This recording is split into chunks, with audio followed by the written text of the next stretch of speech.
Could you speak a little bit more of what the senior Elohim is? Is there a hierarchy within the Elohim? Yes, so there's hierarchy expressed in a number of ancestral narratives. It's there in the Mesoamerican story that's in the Popol Vuh, the Mayan story, where the genetic engineer is subject to a council. And so he's having to make decisions that affect decisions that the council have made. We have something similar in Genesis 3, where or if I go to the Sumerian, we get to Enlil, who is the commander of this region of space, and his younger brother is the commander of Project Earth. And so the one who's doing the genetic manipulation is junior to another. And the senior, Enlil, has less contact with humans, doesn't like them, and is willing to make far more cold-blooded, cutthroat decisions because of that. And so we understand that conflict in those terms. That reflects in the Bible, where you've got the Yahweh character and the serpent character playing out that same story. And you might think, oh, so Yahweh is Enlil and the serpent is Enki. Well, it's not quite that simple, because the name Yahweh has been superimposed over lots of stories in the Bible that were originally Elohim stories. And when you get further into the Bible, you discover Yahweh isn't Enlil. Yahweh is not the most senior. Yahweh is on the council, presided over by another entity called El Elyon. And it's El Elyon who parcels out human colonies to different powerful ones, and Yahweh gets the tribes of Israel. And so in that moment, I can't remember the text where that happens, the reference for it. In that moment, you realize Yahweh is one of the juniors, and that El Elyon is actually running Project Earth at that point. So it's one of those moments that clues you that just because you see the name Yahweh in the text doesn't mean it's always the same entity that's being described. And a lot of the time, he is one of the competing Elohim. And you have to understand that to realize why he's so embarrassed and competitive over and against neighboring Elohim, why he's got this insane rivalry going with the powerful one of Ekron. And he describes himself and the powerful one of Ekron using the same word. They're the same kind of being. There's a peer-to-peer thing going on there. And they're all fighting for resources. Right. What makes it confusing is you get to the end of the Bible and the name Yahweh is now being used for that vision of a transcendent God, a cosmic source. And it's been made deliberately confusing by those 6th century BCE redactors who wanted to make it look like all the Yahweh stories were God's stories, but they're not. They are a panorama of stories within themselves. Mm-hmm. You know, that right there also connects to our political ideology, what you just stated in regards to the further disconnected you are from the population, the more corrupt these individuals seem to be, you know? So just talk about it as the federal government and those that aren't connecting with the people in the localized communities. And then you go further and further down to those that are actually interacting with the local communities and from the communities, but they're also the political figures. So, you know, that connects with the senior Elohim and all that. So I'm just seeing a lot of mirrors in everything that you're sharing here. All right, so we have a question from Connie Howard asking, how can the churches change their belief in what has been taught for so long? I try to say aliens in the Bible really means ETs, and of course, they did not believe my interpretation. Yes, well, that's a great question. I am in communication with a number of senior church figures who are asking that same question, because they understand that what Christians call the Old Testament, the Hebrew scriptures, are stories of other kinds of being. Now, this was talked about openly in the first couple of centuries of Christianity, and then it became a taboo because it didn't become the mainstream view, and then the mainstream view was turned into orthodoxy, militarized by the empire. hence, you try and have a conversation today on this topic, and it will be met with horror, and you might be invited to leave. But I'm a little bit hopeful that we might be nearing a time when church leaders are more willing to leave more questions unresolved over the Old Testament stories, because if you believe that God is anything like Jesus suggests, then you can't read the Old Testament stories at face value unless you're going for a very, dare I say, unintelligent, unintellectual kind of Christianity. Anyone who is a follower of Jesus would already have serious questions about the morality of the Elohim and Yahweh stories. And I think we're nearing a point where pastors can begin to affirm people's questions. And we may be reaching a tipping point where enough senior figures in the world of the church are willing to do that publicly, that it gives permission to other pastors to do the same. Now, we've seen the beginnings of this, I think, in the Roman Catholic Church, where we've had the Reverend Dr. Guy Consolmagno, senior astronomer for the Vatican, and Monsignor Corrado Balducci, the senior advisor in the paranormal for the Vatican, and Father Jose Gabriel Funes, the director of the Vatican Observatory, all saying that there are ETs in the Bible and that we should go back and reread Old Testament and New Testament and look out for where these other kinds of entity appear. And if we are willing to do that, then the stories do begin to open up. Now, if they can say that, and they said that under the most conservative Pope in my lifetime, then other senior church leaders could do the same. And I think that there are church leaders around the world, particularly those with a strong academic background and those who have ministries that brave the paranormal. Those two groups have people within them who know everything I've just said. And we're going to reach the point soon where there are enough such people raising these questions publicly enough that it gives enough mainstream pastors the permission to say, actually, I've always wondered, and then things can begin to change. And I don't think that time is too far off. Me too.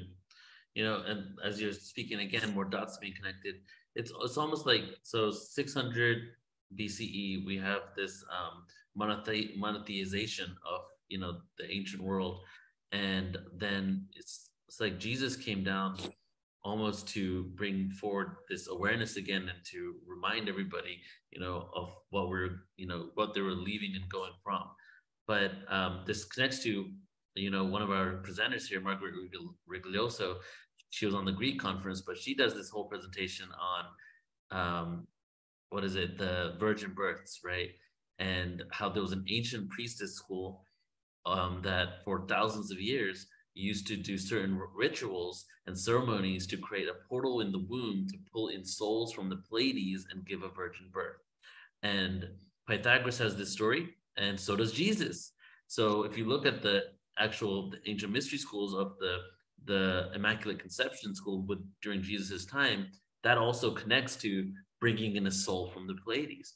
So it's almost like they were bringing this avatar in to remind people of the true connection to whatever is out there, right? Yes, that's right. And to bring in a soul from a helping civilization. Right. And Pythagoras, helper, absolutely. Jesus, helper, absolutely. Yeah. And stories of those kind of anomalous pregnancies, they are worldwide. You can find them in China as well. It's the story of Lao Tzu's mother. It's the story of the mother of the Yellow Emperor. And Lao Tzu, again, helper of humanity, absolutely. Mm-hmm. And you can even track that the teachings were hijacked, right? Like Jesus's teachings were hijacked, and so was Pythagoras. He was, anti-elitism. everything that his information was utilized for, basically he was actually against, right? Yes, that's right. Yes, you can see that pattern many times over, where the elite begins by affirming the teaching and then sort of spinning it. Right. You can certainly see that with Jesus. You know, by the time you're in the, what was it, the 500s AD, you're beginning to get portrayals of Jesus where he clearly is part of the machinery of the empire. You know, he looks Italian. He's wearing Roman military uniform, so he's under the emperor by this point. Mm-hmm. You can see this gradual morphing happening. You can go to England and find decorations that survived the revolution, when religious art was all whitewashed over. Some of that old art shows through, and you've got images of Jesus, Mary, and the local squire. And so you can see how the elites are trying to hijack the whole narrative so that this becomes part of a story of their right to rule, their governance. I mean, you'll hear the language of this. I don't want to be, a party pooper, but you'll hear all the language of this when we get to King Charles's coronation, of course. Mm-hmm. Yes. So, there was another thing that you mentioned about how when the power goes, when the power is handed down, a lot of times individuals think that things have shifted, but those behind the scenes kind of are still ruling it in many cases. And a great example is the corporate interests that are happening now are basically fueling both sides. Look at World War II. There was the same bankers fueling both sides as well. It was the same interests were really being pushed forward. And that reminded me of a lot of stories in ancient scriptures and Greek scriptures and Egyptian texts, that the old gods were taken over by the new gods, right? And the old pantheon, but there was a new pantheon. So what's your take on that? Do you think that was a mirror story of because the people in power, basically by saying there's a whole new pantheon of gods, make it look like there's a new world with new possibilities, but it obviously seems like the control has actually gone down through the centuries since then. That's a really good insight, Neil. And to be honest, I hadn't really thought about that. I hadn't thought about the new pantheon in those terms. I think you're probably right. I had previously thought of it more in terms of assimilating old story to new story, in kind of in the way that happened when the missionaries went to England and they built the churches on the sites of Druidic temples, that sort of thing. So you can just put a spin on the old patterns of tribute and adoration, so on and so forth. And I think there was a bit of that done, certainly in the Roman Empire, where there were established patterns of worship and protocols that needed to be given a new appearance, maybe even a Christian appearance, but there were actually still the old religion. I mean, I saw that for myself in Brazil, for instance, when I was there in the 1980s, where you saw what looked like the new pantheon, to use that language, where you've got the figurine of Mary and the figurine of Jesus and the figurine of Saint George. But what you don't realize is that it's actually the old religion and the old rituals that are being used, and they've simply put new faces and new names on the entities, but it's really still the old entities and their stories that are being invoked. So I think perhaps with the Roman pantheon, that something of that was happening. And I do think there was an attempt to continue old knowledge and old patterns, particularly for the elites, while giving the appearance that everything had gone over to Christianity. Yes, and that's what I was going to ask you next. Do you think the Vatican Church is that in some ways? Well, it's full of symbology that would suggest that. I'll just leave it at that. Right. I mean, and they did take a lot of structures from Egypt and, you know, put it in their basement or whatever. But they actually took a lot of things from the pagan world, if you will, and put it in Yes. places of high importance in the world, ley lines, Yes, things they like that. did. Mm-hmm. Yes, they did. And there would be um, um, esoteric groups, secret societies that would understand all that symbology and that would look at objects that are out there in St. Peter's Square, for instance, and say, I know what Right. that is, I know what that means. But the great mass of the public don't. Yeah. Okay, so we have a question here from Jennifer. All right, here we go. I've heard this question a few times, so I'm curious your take on it. Are people who have Rh negative blood type descendants of giants talked about in Genesis called the Nephilim? So any info on that? I get asked that a lot, and I don't have any information on it. It's a really interesting question. The fact that humanity is two breeding groups, I mean, that's just very strange, and there has to be an explanation for that. And also, cultural differences are really intriguing. Where do those come from? The spectrum of human appearance, where does that come from? I get asked these questions a lot, and I'm asked, is there anything in the ancestral narratives that speaks to those questions? And at this point, I just have to say there may be, but I haven't found it at this point in my research journey. So you'll have to ask me again in another 12 months. Mm-hmm. All right, we have a question here from Regina. The Egyptian sun gods predate Yahweh. Dendera intimates that they came from Sirius. This group successfully kept a tight rein on the population through their religious ritual for millennia. It does seem that the Egyptian gods and those of Sumeria were likely the same. In many ways, the Egyptians established the pattern for all other civilizations. Would you agree with that? I think the patterns were older than that. The Sirius connection and the Sirius connection with the Yahweh character is really intriguing, because all the stories I hear of people like Asherah from the Pleiades are positive and nurturing. Sirius, there are nurturing stories that we can hear from Mali, West Africa. But it is a different place. It's a different region of space.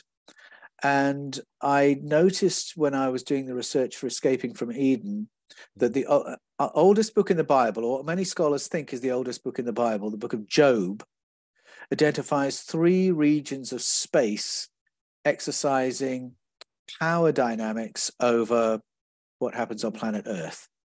And one is the Pleiades, and one is Orion, and one is Sirius. Yeah. So what I've just heard makes some kind of sense, that the Yahweh character might be from somewhere quite different to the Pleiades, thank you very much. And if I were to hazard a guess as to where, it would be either Sirius or Orion. Although Orion, the stories are probably a little bit more ambiguous than Sirius and the Pleiades. Orion seems to be associated more with control we can do absolutely nothing about. And Sirius, there's a bit of a blend of light and shade, and the Pleiades a bit more light in it. So I would be really interested to pursue that line of research, to be honest. I haven't plumbed those connections. So that's probably as much as I can say at this point. Yeah. That's so interesting. You know, just to add to that, based on just connecting with so many presenters over the years, I have heard many stories of, you know, you probably heard it too, the Orion Wars, right? And also the DNA wars that started in Orion. And but then fast forward to a lot of information now that happened a millennia ago, and Orion, for the most part, is a very peaceful, peaceful constellation. It's, you know, what a lot of people are saying, Orion starseeds that claim to be from there. And but it's Yes. interesting because one other story I heard many times from different channelers, independent of each other, and some researchers, were that there were beings that were in Orion to escape persecution, basically disintegrated from that experience and incarnated into Earth, thinking that they will remain and will keep their memories, not realizing Earth was a place of amnesia. And then a lot of them came down to Earth with the imprint of what they did in Orion, and without even knowing about it, became a part of the elitist issue on Earth right now, instituting the same patterns. So I'm just throwing that out there because it's got similar Yes. similar storyline to what you're sharing. Well, that's interesting because I have heard that said about the Pleiades as well. Bearing in mind the Pleiades is a star system, so it's not a single population we're talking about. Exactly. We're talking probably about a spectrum of beings, some very flesh and blood like us, and some that might be quite different, interdimensional kind of entities. And there are stories told about Pleiadian civilizations that have transcended war, meaning they've gone through a time of conflict. They've done that. And they've come out the other end to an understanding of how to do harmony. And that's part of their interest in us and their concern for us. And I just mention this because those who know this will be sorry if I don't say it, but that is represented in the original Star Trek canon as well, because that's the story of Vulcan, a planet that's known terrible conflict, but they have found a way through it. They found a way of peace and logic, and that's the Spock character who's now observing human behavior with a raised eyebrow, rather interested in the way we conduct ourselves. And I'm told that that was really Gene Roddenberry's code for the stories of the Pleiadians having gone through warfare and come out the other side and are now observing us with that raised eyebrow and kind of bemused affection. And I mention that because there's a lot of esoteric information that does find its way into the Star Trek canon, just like our ancestral narratives. It's not pure fiction. There is stuff in there that is storytelling from our ancestors and also channeled information as well. Exactly. So that gets my attention. These stories have resonance for a reason. Right. And the Prime Directive, the law of non-interference, is also part of Star Trek. Yes, it was. And of course, we hear that spoken about in the Book of Enoch, when it talks about this moment of hybridization that so many cultures remember. It's told as a story of a breach of a prime directive. And often Christians read it in a religious language. They say, oh, this is fallen angels. This is angels who've left their station. They're no longer obedient to God. Well, go back to the root meanings is my big thing in the Book of Enoch. And what you're actually being told is they have breached an agreement by coming to the planet's surface and creating another wave of hybridization, because there's already been hybridization by the time that happens. But this was not authorized. Clearly, by this point, there's some kind of a council, a sky council up and running, as the Bible calls it, or the Galactic Federation, as Hay Mashed calls it. And there is an agreement that's been breached. And so, yes, I think that is that's a real thing. I think the policy of silence and non-disclosure by our governments through the ages is something they didn't set. I think that was set at another level, and it's this Prime Directive of non-disclosure, non-intervention, although the history of humanity suggests quite a bit of intervention, and quite a bit of disclosure. Yeah. So it's almost like, what kind of non-interaction? Maybe they can't just come down here and tell us something in plain sight, right? Or maybe it can be done more etherically or indirectly, and it can't just be so blatant. Like, you guys are destroying yourselves. We're landing on your field right now, letting you know that you did something wrong. We're real, right? So, what level of non-interference is the question? Yes, that's true. And it's interesting you mentioned the "you guys are destroying yourselves" message, because that does appear, without going into too much detail, to have been part of conversations at the covert government level of contact, but it's also there in a lot of popular contact experiences as well. And I remember there was a little girl who was one of the primary school students at Rua in Zimbabwe, who had a communication experience with one of the beings in that close encounter, and she said that was what was communicated to her. They're very concerned about how we're living on the planet, how we're destroying our own planet, and it's such a beautiful planet. And similar to that, in the Virginia incident in Brazil in 1996, there were 3 girls who had eyes on with a being from a crashed craft. And when it communicated with one of the girls, there was this profound sense of sorrow, humanity. We don't know who we are. We don't know what our potential is. We don't know that we could live so much better and in far greater harmony with ourselves, with our planet. It's a theme that recurs at that grassroots level, as well as in leaked stories from the higher ups who have contact. Yeah. All right. So if there's no more questions for anybody in the room, please, if you do have any questions, let us know. But I have maybe 1 or 2 closing questions here. And this time I want to talk about stone circles and how this connects to South Africa and Africa in general. Because you spoke about stone circle imagery, or stone circles being left, or just stones in general, I guess, being erected in places where paleo contact had happened with all these different beings.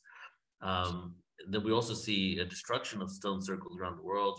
We hear about Stonehenge, wasn't really like that at all. It was actually fragmented everywhere. That's kind of a new creation. That's some story as well.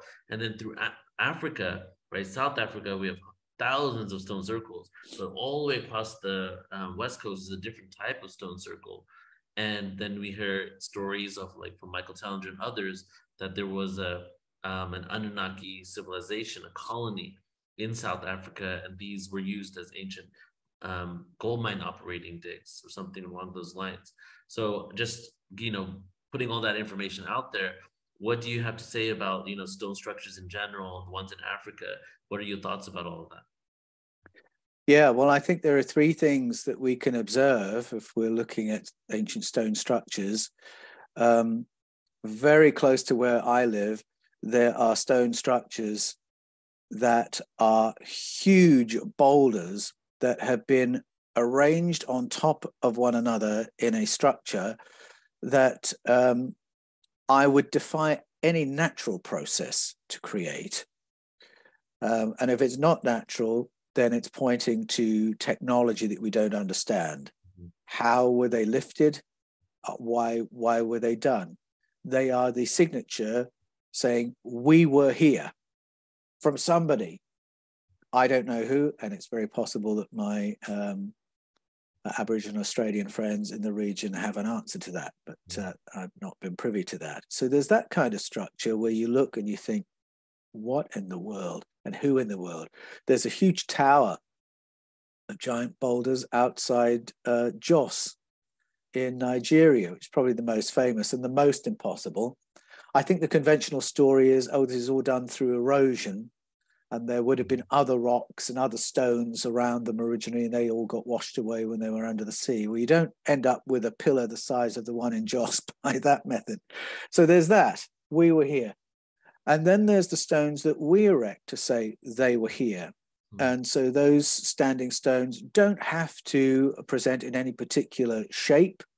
They are just there, clearly placed, clearly not naturally occurring, to mark those spots. And very often the local story will carry the memory of what all that is about. And so we have that in the Hebrew scriptures as well, with Jacob setting up standing stones in Bethel, where he encountered the beings coming and going from space.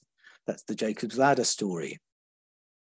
And then we have built stone structures.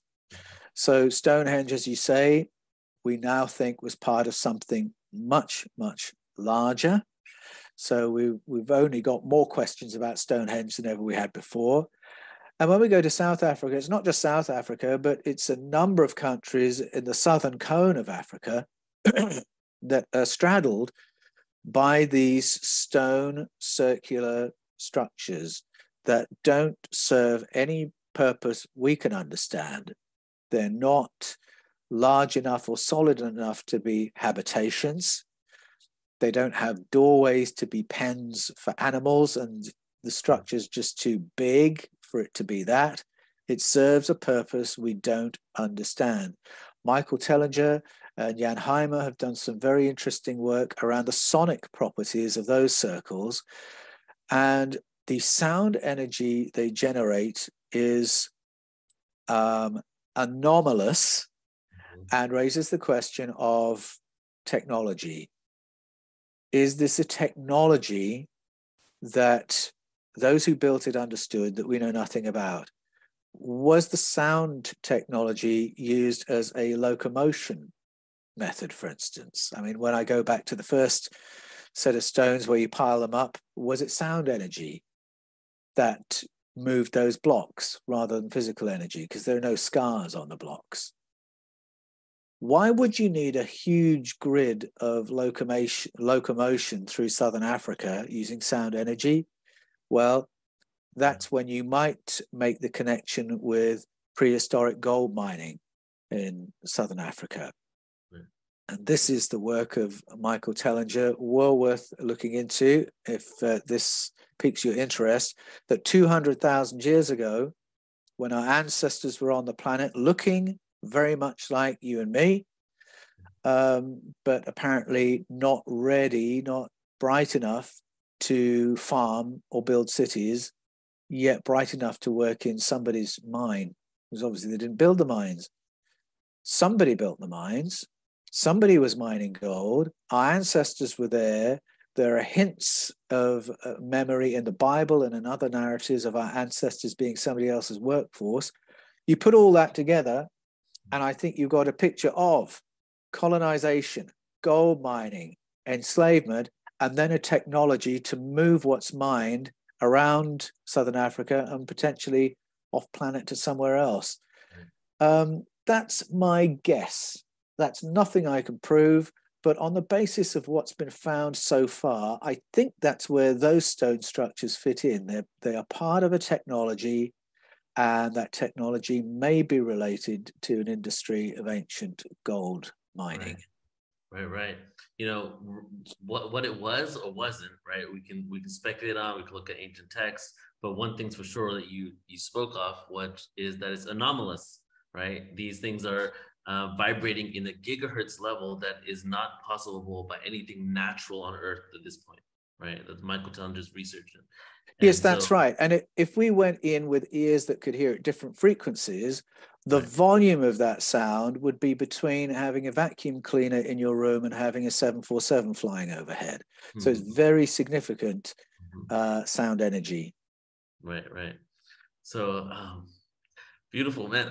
Paul, I've really enjoyed this presentation and this conversation. I feel like every time we have a conversation, we really go deeper. Really just fuels my soul speaking to you, brother, and just going deep into these topics and exploring it, because you're really piecing together our ancient past and bringing a perspective that is needed, and you're really doing the work to actually reach out to others to help inform people, so that, you know, we don't have to just be a niche group of people, but even those that are in Christianity, you know, have the opportunity to really look at your material and do it in a way where they're not ridiculed or thought as, you know, as wrong, but maybe just broadening the perspective on what they originally thought, so that they can come to an awareness that is more beneficial for all of humanity, you know? So definitely. I appreciate you. Well, thank you. And that's certainly my intention. Every one of my Eden books is intended as a gateway book, that you could give it to someone who's not read the others, and it'll be a way into these topics. Even if they're quite skeptical, there'll be enough in there to pull the reader through to the end, and for the reader to think, oh, there's something actually credible for me to give some thought to. And so there's a little bit of overlap between each book, because each time I have to be aware somebody might come to this never having read any of the others, and I really want it to be like a funnel that can reach a very broad range of people who wouldn't previously have considered these topics, but who, if it's approached in the story way, in the way I do, and if I'm sharing my journey in the way I do, it makes it more palatable and easier for people to run down some of these rabbit holes and start exploring a different world. I see it. Did you know what your fourth book would be when you started your first one?